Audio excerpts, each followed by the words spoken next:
Discover connection, awaken sacredness, become empowered. Join us for our show on Blog Talk Radio. Discover your spiritual gifts live. Welcome to Discover Your Spiritual Gifts show number 65. We're your hosts, Dave and Vialet. Our guest today is Chanda Parkinson. Chanda is an expert at bringing the spiritual and the practical together in the lives of those she supports. She does this through readings, mentoring, and speaking. Her life's work came quite accidentally out of her awakening in her mid-20s. Grief and loss sparked her healing and spiritual journey, and she embraced it fully, exploring and researching areas of the psychic arts, tarot, astrology, metaphysics, and spirituality. For the first time in her life, she felt like she was home. The desire to support others grew out of a newfound devotion to spiritual growth and human potential. Welcome, Chanda. Thank you for being on the show. It's a pleasure to be here. Thank you so much for having me. Well, tell us a little bit more about what happened when you're in your awakening. I always love it when people say it accidentally happened. There are no accidents, but it certainly was a shock to you. It was definitely a shock to me. I wasn't on a spiritual path when this sort of shocking awakening happened. And I know that a lot of other people have gone through it too, so differently, different stories. I was off on my new journey to Boston to go to graduate school. I was set. My goals were to be an arts teacher, possibly professor, maybe arts administrator. I was like really exploring in that realm. That was my background for like 7 years. And I moved to Boston, and within the first several months of living there, I lost 3 family members. Quite unexpectedly. And so I can tell you that being a broke college student meant that there was no way I was coming back to mourn with my family. And I just had to sort of figure it out and grieve on my own. And it set me on this really tremendous quest to try to sort out what happens to us when we die. And I have to tell you that I felt at the time like, the answers that I was given in the religious tradition of my childhood really wasn't cutting it for me. I had a hunch, or I had a craving or a thirst or a hunger for answers, and a suspicion that there was something more, for us when we leave the planet, that I just didn't know what that was, and I didn't know how to think about it, and I didn't know what to do with that feeling. And so quickly, the college textbooks on my side table were replaced by, books on every type of metaphysical, spiritual topic in the world. I was reading books about people who had felt that they had direct contact with God. I was reading books about near-death experiences to try to sort out what actually happens. I was exploring astral travel. I was really trying to put this together in a way that felt like it settled something on my insides about it. And in the meantime, I stumbled upon a spiritualist temple. I decided to wing it and try out a group event where they were connecting with loved ones for people in the audience. And sure enough, they came to me and connected with a great aunt of mine who I never met. I was completely confused by the message, but when I checked with my mom later, it turns out that it was my Aunt Josie. And I think that moment is so glued in my mind and in my heart as the significant turning point, crossroads for me, where I realized that I was home. I realized that there was something that impacted me so deeply and so strongly that I needed to know more. And that set me on that path. So it set me on a path of reading and a quest to understand and know more. And, and though at that time I was thirsty for information, but I was not at all thinking that I had psychic abilities myself. So that wasn't what that was about. It was just about answers. It was just about the quest for truth, and so I was this like truth explorer for the longest time. I graduated from graduate school. I finished my degree, moved back to my home state of North Dakota to try to sort out my career path. And I was still swimming in grief, like it had only really been about a year. I moved back and I was still trying to sort out how to move on in life without my loved ones, and still wasn't quite settled about this experience of the afterlife. And so I devoted my time to meditation studies, and I gave myself the opportunity to spend all of my free time trying to achieve an out-of-body experience or astral travel, or see what it felt like for my spirit to leave my physical body. What is it like? What does it feel like? What happens when we die? And out of hours and hours of meditation, I accidentally happened upon my own psychic abilities. And so, like, for example, during several of my meditation experiences, I was suddenly seeing faces in my mind or hearing voices and messages that were somewhat of an elevated nature that were not my thoughts. And I had to really grapple with that. I had to really face into that and wonder about that. And so I found a really awesome group of people in my community who were seekers and believers and were exploring these things as well, and found a mentor and somebody that could help me make sense of what was happening to me. And still at that time, I wasn't really still full on board, but as things happen, your path sort of sometimes chooses you. You don't always get to choose your path. Over time, it just happened that my devotion, passion, dedication, and hunger for those studies, and exploring and discovering my own gifts sort of overwhelmed everything else that was going on in my life. And I surrendered at some point. I just surrendered, and I just said, okay, this is what I'm being called to do, and I need to take this more seriously. But that's the long version of a very, very interesting. It wasn't like other people who, they've had all these experiences when they were in childhood, or they had all these, really profound whatever. No, mine happened very differently, and sparked out of trauma, in a moment of crisis. Now, one of the things, going back to when you had a mediumship session in a gallery reading, something I always like about that, because it confounds the skeptic. So, assuming that the person is talented and clear when they bring through the information, and in a lot of cases it's going to be evidential, then what I like is they're left with two choices. Either one, they're telepathically picking it up from you, knowledge that you have, or number two, there's somebody whose consciousness has survived the death experience, and they're bringing through information. And I love them being on the horns of a dilemma that, okay, which is it? Both of them are, from the scientific point of view, are equally preposterous. So I love people having to weigh that one and figure out how they're going to answer that question, rather than the default, well, it's rigged and they're charlatans, and yeah, they're dishonest people in all things. But I've seen so many profound demonstrations of mediumship, and including information for me about my loved ones, that no, they couldn't have known this, and they couldn't have researched it. Their family nuggets of information that just aren't available to the public.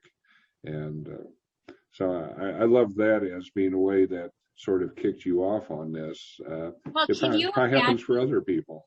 Can you imagine what would have happened had I not actually taken it seriously? Like, I didn't know who he was describing. I'd never met her before. Mm-hmm. So if I had dropped it and not picked up the phone and called my mom and said, hey, I wonder what would have happened. Maybe I would have had another experience. I don't know. But I just keep thinking back to like that pivotal moment where my mom was like, oh yeah, that perfectly describes your great aunt Josie. She died, in such and such a year. And that was her perfect description. That's exactly who she was. I didn't know her. I couldn't have had that information. Well, I think you would have continued to get poked with a sharp stick. I think so. I don't think spirit right. gives up that easy. You're probably right. You're right. You're right. Oh my gosh. They do kind of poke. They're like, oh, she's ready. So we're going to continue to push until she gets it, right? That's with lots of people. So I tell them, you can either slide into this or they'll hit you with a big stick. Either way, they don't really give up when they're leading us, right, to find who we are, and to connect. So that's really cool that you were able to do that. And I mean, not everybody is, it doesn't mean just because you're curious about your psychic gifts or you also have a thirst or a hunger, it doesn't mean that you'll necessarily wind up in a similar situation. Maybe you're uncovering your own gifts and abilities because it's like really magical and it provides like a healing avenue for you, or it just fills like a really nice space in your heart and in your mind. Like, I think sometimes clients that I've worked with in the past or I've trained them into their own gifts and abilities feel this like urgency or pressure to have to figure out if they're going to be a professional psychic. It's like, that's how it worked out for my particular path. That doesn't mean it's necessarily your path, and it's still just as valuable and valid and wonderful, to uncover your own gifts or see what's there. It adds tremendous value to your own life and your path. Well, we always find that, everybody has some latent psychic gifts. I have a worksheet that I use for clients where I help them discern out about 35 different psychic gifts where they're strong. Naturally. But so we all have that. And in some cases, we end up being the inadvertent channel for somebody else where we get a hit. And some people choose to go ahead and develop these gifts and to develop a clarity of it so that they feel very comfortable that their thoughts, wishes, and desires aren't influencing what they're bringing through for other people. Their ego is out of it. When I'm talking to clients, I always like to say, look, we're on a phone, we're in a distant city. You don't have to worry about running into me in the grocery store, and I don't have a dog in your fight. So that puts me in a good position to have clarity about looking at your situation and what I bring through, but also just on the practical advice side too, where I don't have a dog in your fight. So it's that works out well, and it sounds like you've really gotten there too. Absolutely. Well, everybody has gifts. I don't know how many people come up to me and go, I don't have gifts. Well, we all have gifts. We just may not be recognizing or connecting to those gifts. And, like you said, those gifts may not be for us to become a spiritual leader or psychic, but they're great gifts to help us navigate our lives a lot easier. When you're able to connect into that beautiful wisdom that you hold within and those beautiful divine beings that are around you, your life gets a lot easier when you start getting clear and really connecting. And sometimes they give us information that we don't want to hear. Nope, I'm not doing that. Nope, not going there. Nope, I'm not doing that. And they go, sure, we'll sit back and wait. And then 3 years later, you finally go, okay, I surrender. I'll go there. It's just a beautiful experience when you can really step in and allow yourself to be able to connect to that information that is so invaluable around us. So I love to tell people everybody has gifts. You just need to start connecting and working with them and trusting. The big aspect is to trust, right? They're going to give us things that we can find the truth in, just like your experience. There were resources around for you to authenticate that was a true loved one on the other side, right? But you had to seek it out. You had to ask the question. And I know for all of us, it's happened to me where I've given information. The person goes, I don't know what you're talking about. I have no idea what that is. And then a day later, they're calling me going, oh my gosh, I called such and such and you were absolutely right. I'm just telling you what they're sharing with me, right? But you have to seek out that information. You have to ask the question and what you're getting. And, you know, most of us aren't trying to filter or understand it. We're just giving it to you like we're getting it. And it's up to you to figure out how it connects for you, right? And so those gifts are really, really important. So the tricky part when I discovered that I was, great, I have something useful, helpful, it's helping people, people are finding me, and they want more information. Being an introvert, I really had to get over myself in a huge way, but also I recognized that the best way for me to continue in my own development was still going to be largely on my own. And so I had to credit meditation because that was what woke me up. That was what sort of showed me the spectrum of my gifts and abilities, sparked those, catalyzed those. And so when I wrote the book, it was about the culmination of all of those experiences, because I wanted to give other people who maybe also don't want to walk into a group class or don't want to join an online Zoom meeting, a chance to forge this path on their own, at their own pace, in their own way, and through the beautiful tool and technique of meditation. And so I really had to also rectify that I wasn't going to be doing and proving and showing all these fancy things with groups of people, because that just wasn't comfortable for me. That wasn't where I belonged. And I still had to figure out how I was going to continue to develop. And so that's that was sort of the impetus for this, which that was over 20 years ago that happened, you know?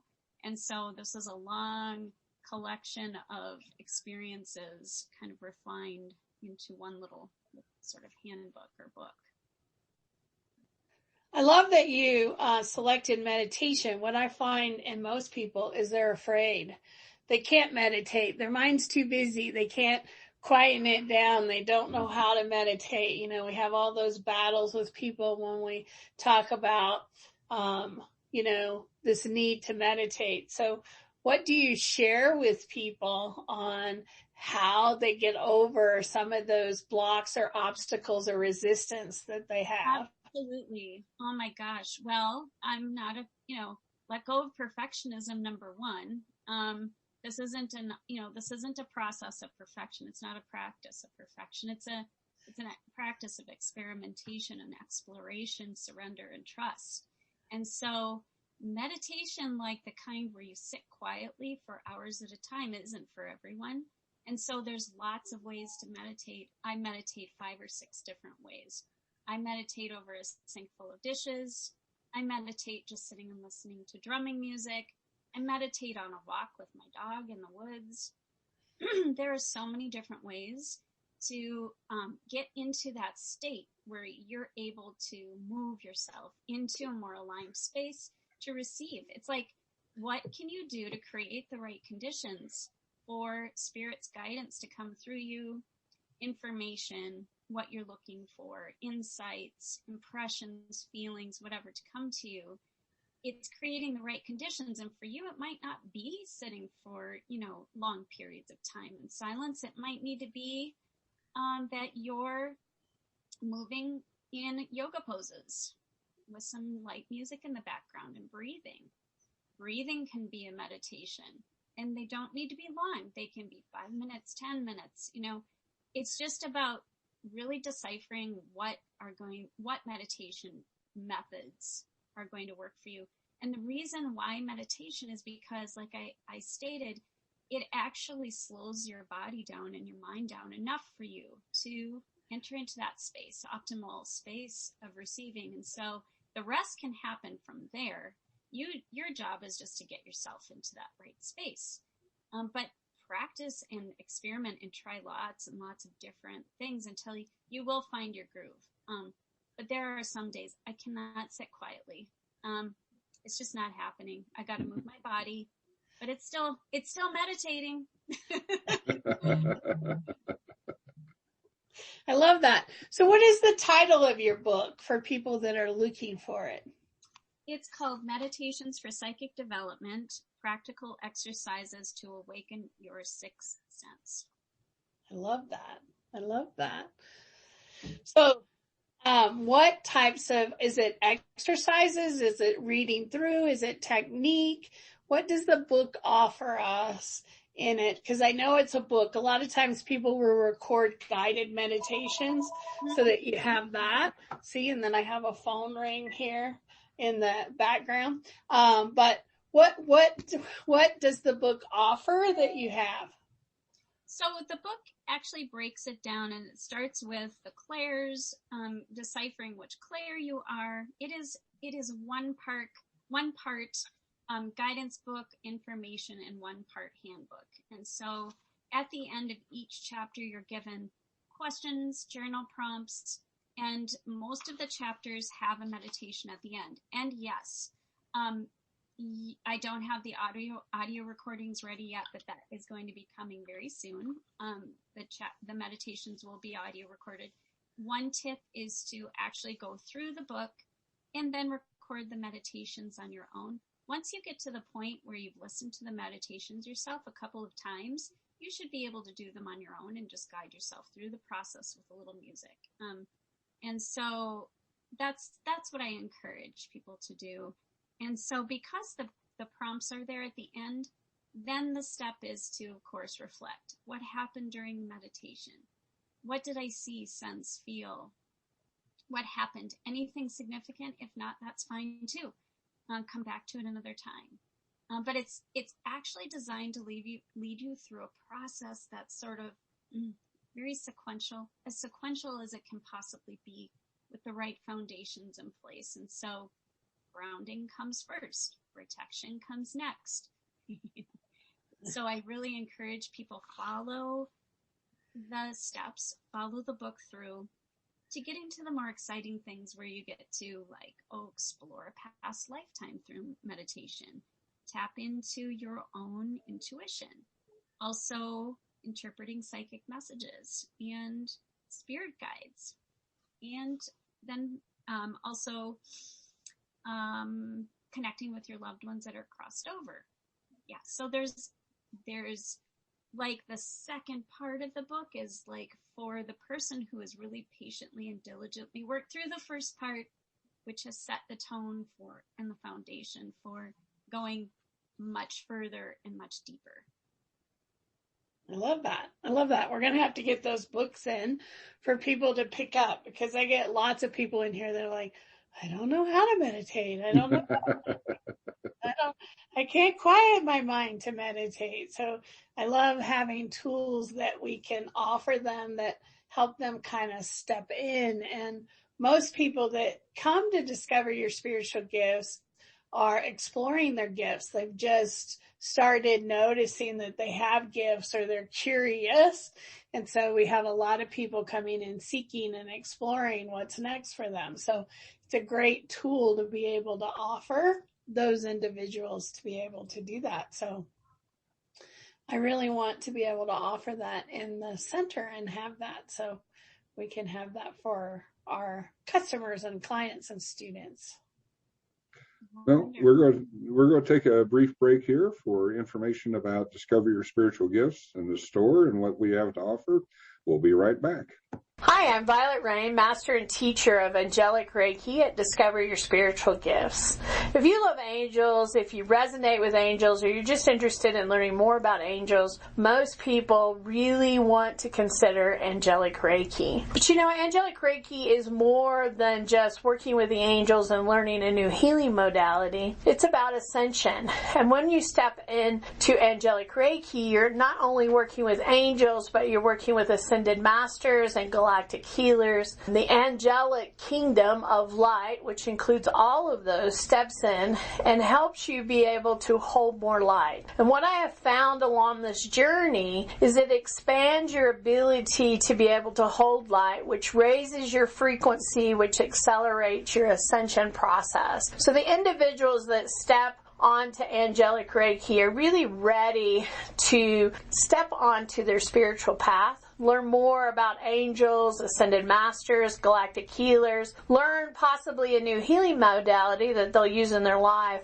but also they're ready for those major shifts in their lives to really be on their spiritual path and take their journey to the next level. If you've been thinking about Angelic Reiki or you'd like to find out more about this beautiful modality, please don't hesitate to contact me, Violet, at discoveryourspiritualgifts.com, or check out our website under classes. You will find Angelic Reiki there with lots of information about this program and the benefits of taking this course. We hope to see you in class really soon, and I hope to see you at Discover Your Spiritual Gifts.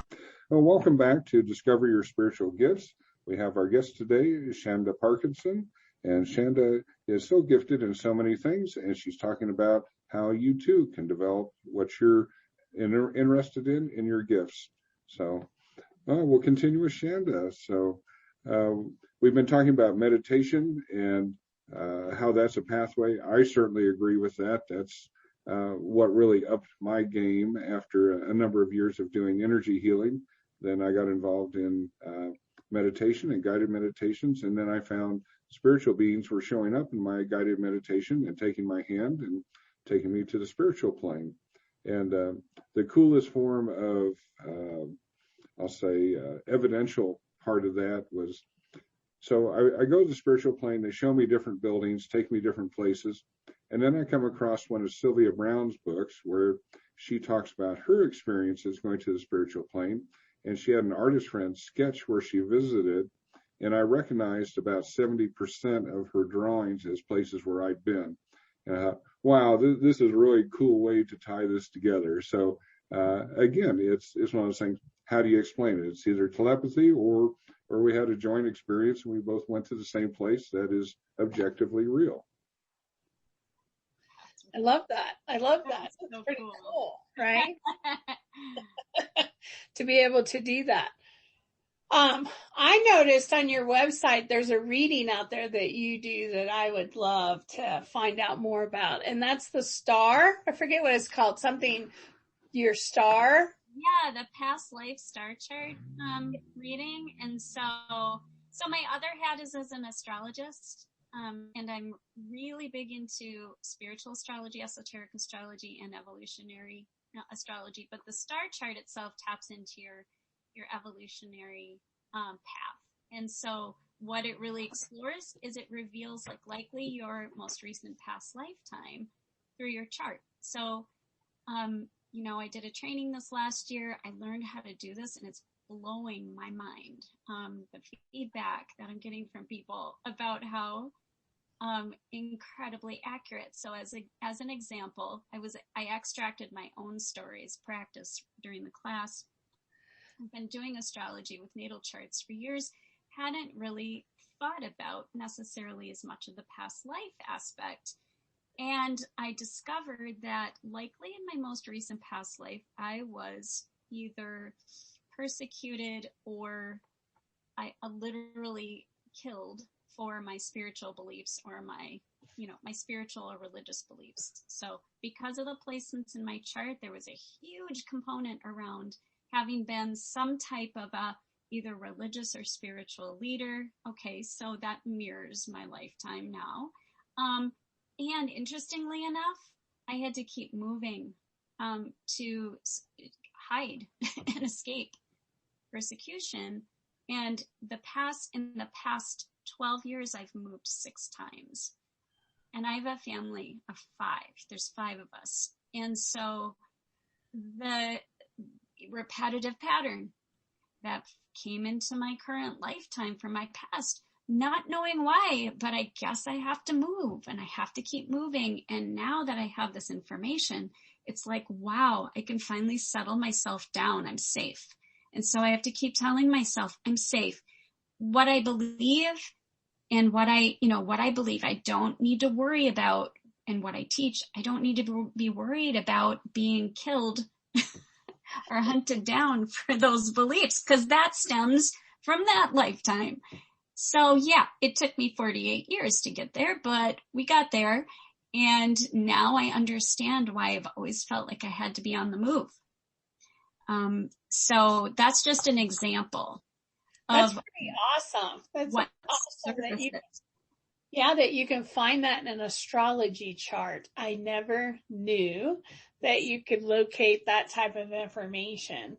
Yep. So is it just one lifetime? Can you go back in and look again and find other lifetimes? So likely you've repeated same patterns multiple lifetimes. That's just my own personal philosophy from the research that I've done. And until you actually kind of complete on that once and for all, it sort of filters in similar relationship patterns and similar, patterns of behavior, things that you don't understand. Why do I do this? Why do I think this? This doesn't seem like me. Could it be stemming from a past life? So actually, you've likely repeated those patterns multiple times. This particular technique is just designed to look at the underlay of the chart of the most recent past life to even get a sense of like who you were.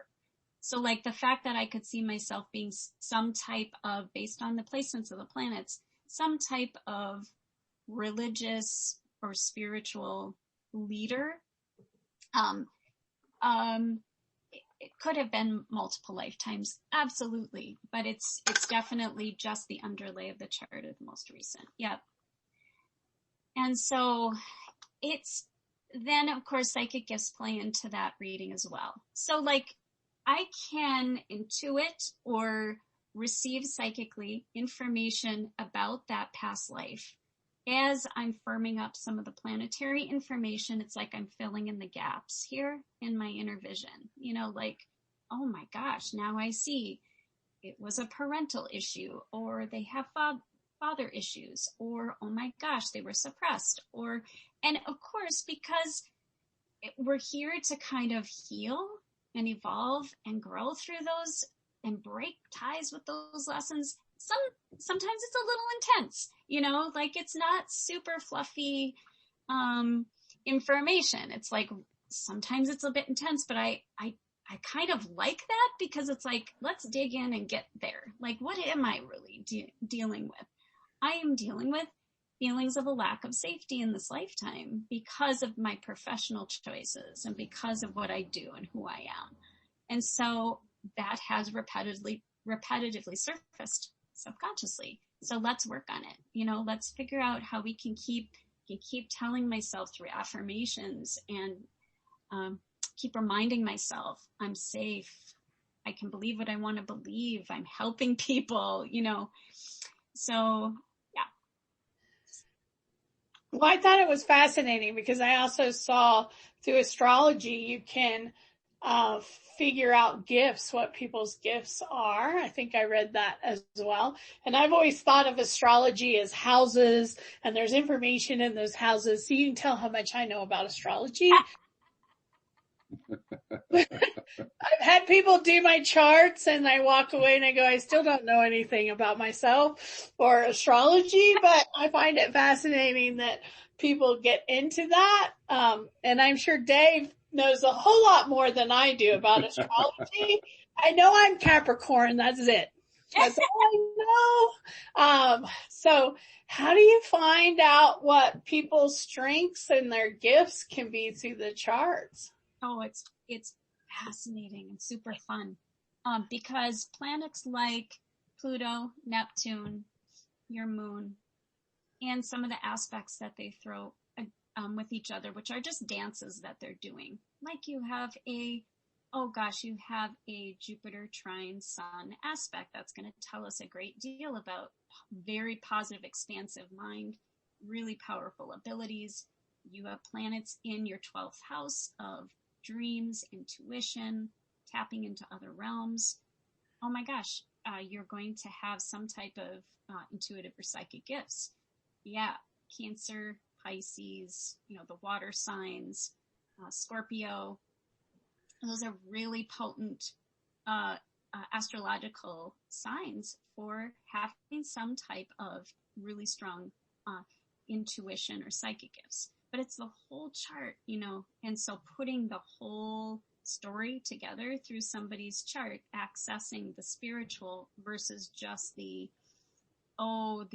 personality profile. We're not accessing the personality profile. We're actually going into what houses do you have some of these planets in that can tell us exactly how you receive, what type of receiver are you, what type of psychic receiver are you, what likely are your specific gifts and abilities, and then we go to town and we test those things. Let's test them through exercises and one-on-one mentoring. And so, I revealed that sort of little technique, back in 2006, 2007.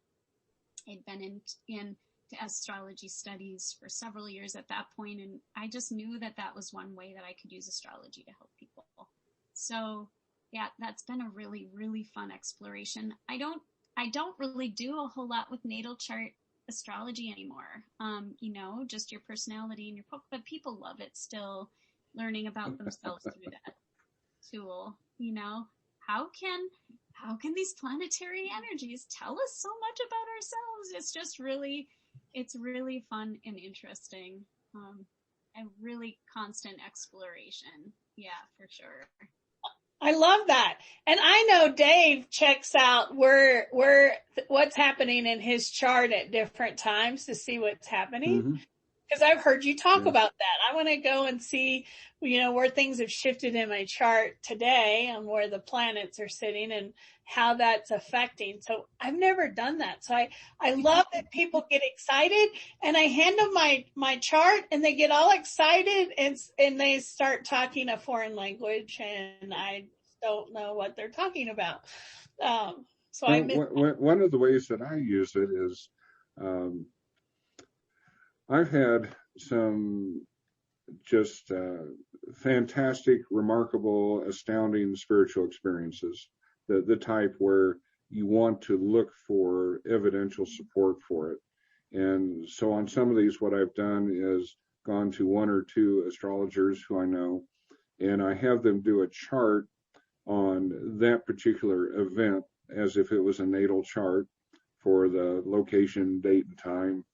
And then I have them compare that to my natal chart and then also to my progress chart. And the justification I've had for these profound events, it's just been two hands coming together. It's profound. And so to me, it gives me a good reassurance that this isn't something made up or pretend or something that's spurious. It's something that is absolutely real and can be counted on. So that's how I've used it, sort of a variation of horary astrology. Yeah, that sounds like it. Very similar. You bet. That's awesome to be able to track and see through time, over time, where your experiences have come in and what planetary energies were alive in the night sky and directly influencing. It's fascinating. Oh, for sure. Well, being an engineer, a lot of people look at, astrology, how can the planets affect us? And it's like, wait a second. I have, even as an engineer, knowing physics, knowing what general relativity means from Einstein, I have a real hard time seeing how the sun keeps the Earth in orbit, much less keeps Pluto in orbit. And so that means that there is a gravitational influence that is perceived as strong enough to keep that rock out there spinning around, and it's millions and millions and millions of miles away. And if I'm going to buy into that theory that we have this magical thing called gravity, or Einstein would say there's no gravity, there's a warping in the space-time continuum that essentially creates what looks like a pit that these things spin around the circle. If I'm going to buy into that, then I can also buy into the fact that those planets in some way have a gravitational influence on me, and for whatever reason, that sets up a blueprint for what my life is going to look like if I don't make active spiritual changes in it to get out of that blueprint. Yep. And that's one thing I like to remind people when I work with them, especially through astrology, is that you have power. You have choices. You can, what we call astrological remediation, which is looking at a chart, understanding those placements and saying, no, I'm not okay with that. This is what I'm going to do to help myself along here, to choose a different course, to, or just soften and help myself through that process, or get myself some support through a really difficult transit. There are ways that astrology does nothing by accident. It's all to help in our growth and expansion.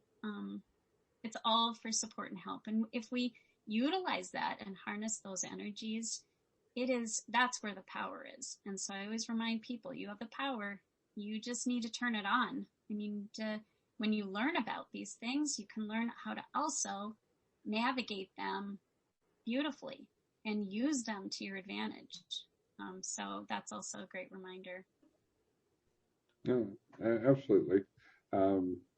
There's so many things in our reality that seem to provide roadmaps for us, but astrology is one of the most studied ones to see. Palm reading also shows patterns, and it changes over time as you change. So there are different things, and Native Americans look at the aspects of what was going on when they were born in nature, those types of things, and those remain a pattern for them to see how their life is going to unfold. So a lot of different systems where we can reflect on nature around us to sort of be part of our reality that we're carrying forward around us in a cloud, maybe. Right. I totally agree. That's awesome. I love that. So share with us a little bit about some of the services that you offer, and I noticed on your website you have some events, but it's where you live. And where are you at again? So I'm in St. Paul, Minnesota, and keep checking that events page on my website, chandaparkinson.com, because there will be some really fun, exciting new things. A virtual study group for psychic development coming up this winter.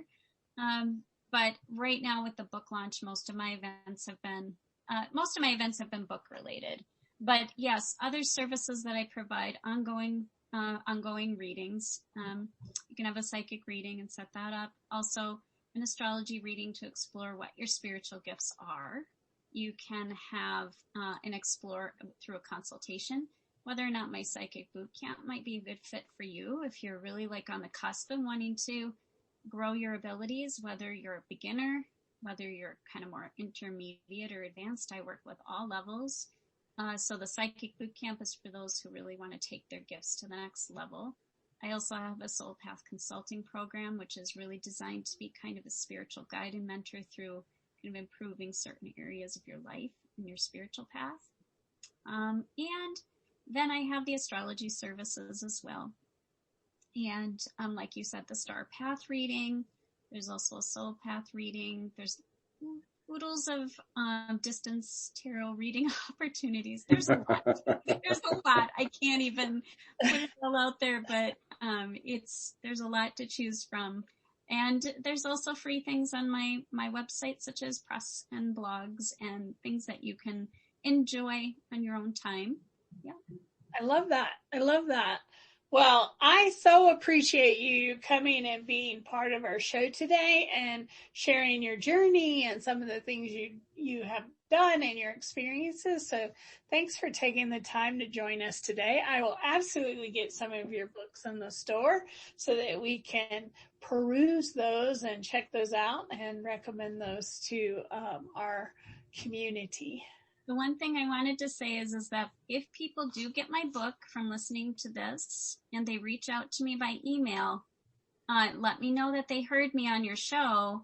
I will email them back a quick kind of psychic input on their gifts and abilities and what I sense and feel and see. So that's a freebie. So if they buy my book out of listening to your show and reach out to me, they get a little free reading by email. So just wanted to drop that here too.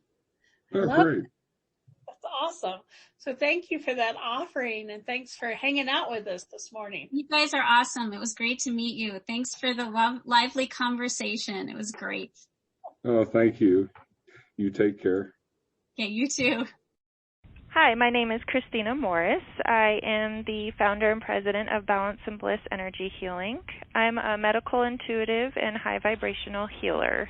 I work with the energy fields. My scope of practice is energy medicine. Anything above and beyond that, for outside care, we'll need to refer you out there. But I do use crystals and aromatherapy in my healings. And I help manage pain. We help move some of the pain out of the body that might be coming from stagnant energy within the field, as well as, we get to the root of the problem with, any emotional trauma and find out what's going on that could be causing more stagnant energy to be left in your aura, which in turn can cause illness and pain and a lot of other issues that we tend to see throughout our day-to-day lives. And then I can be reached by appointment. You can make appointments anytime, any day of the week. I do work Monday through Friday in the evenings from about 5:30 to 8:30. Your first session can be about an hour and a half because we get to know one another. We kind of go through what's going on. And then any session thereafter would run about 50 minutes to an hour. And I can be reached through my website at balanceandblissenergyhealing.com. My email is balanceandblissenergyhealing@gmail.com. And I can also be reached via phone or text at 720-696-0286. And I look forward to any, potential clients. If you have any referrals or if you are in need of any of my services, I look forward to working with you. Hello, my name is Trina Schneider, and I am a spirit medium and intuitive reader. I also offer angelic Reiki and crystal healing. I was born an empath and have seen and heard spirits since I was a little girl. For many years, I ignored my gifts, but knew I was meant to be a healer. I started my journey doing private yoga sessions, and yoga helped me to reconnect with my mind, body, and spirit. I was then led to an intuitive mentor and took her classes to find out who I was and what my spiritual path should be, never thinking it would lead to a complete career change after being a hairstylist for 30 years. My spiritual path is a never-ending journey of healing myself and helping others. I consider my readings to be sacred and use prayer, meditation, and call upon my ancient Puebloan ancestors, angels, and other guides. In my readings, I view your energy through a rose. I connect you to your relevant past lives, bring in messages from your spirit guides, angels, and ancestors. I read the layers of your aura through your chakras to uncover blocks, bring in clarity, guidance, and direction for your life path. I do in-person readings that discover your spiritual gifts and remote readings over Zoom. To book your readings with me, please call or text me at 720-334-7754 or contact the center. I look forward to meeting you real soon. I'm Kate Thomason, aka the Joy Architect. And they call me the Joy Architect because I help people build lives based on their joy. I learned from a near soul death what it takes to make a life joyful, because I realized that that was what was missing. And when I brought it all back in, I realized, aha, this is how it works. This is how you make life fun. You bring the soul in, and now I have a method, a process by which people can have this relationship with themselves, their greater self, very quickly. And they find that foundation of fun in their life that they can use to build their life on. I'm a practitioner at Discover Your Spiritual Gifts, so they can look on the website under the practitioners there. Or you can find me at my website, KatherineBlakeThomason.com, Katherine, Blake, Blake, Thomason, TOMASSON.com. I'm available by appointment 7 days a week. I work at the center on Fridays from 10 to 5. Discover connection, awaken sacredness, become empowered. Join us for our show on Blog Talk Radio.